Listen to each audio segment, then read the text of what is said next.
The soundtrack for Twilight Breaking Dawn Part 2 comes out on Tuesday, November 13th. Here are 5 things you need to know about it.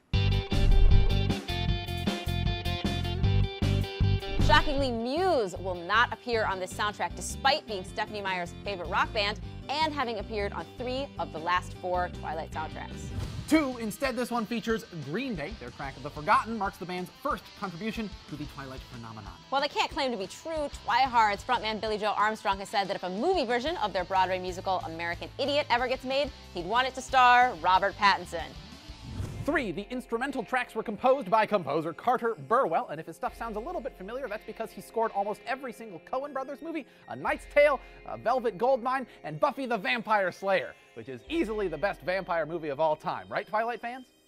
Not only was the Breaking Dawn movie split into 2 parts, but Christina Perri's contribution to the soundtrack was as well. She follows up her song 1,000 Years with the appropriately named 1,000 Years Part 2. She also is such a Twilight fan that she has Bitten tattooed on her wrist in the same font as the books.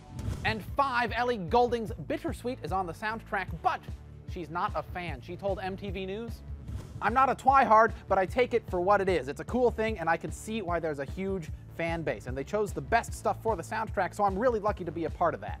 Bittersweet is also being produced by Skrillex, so that could be awkward. So what do you think? Does Green Day fit in with Twilight? Are you gonna miss Muse? Are you gonna get a Bitten tattoo right here? Let us know in the comments. And like us and subscribe to us. Team Jacob.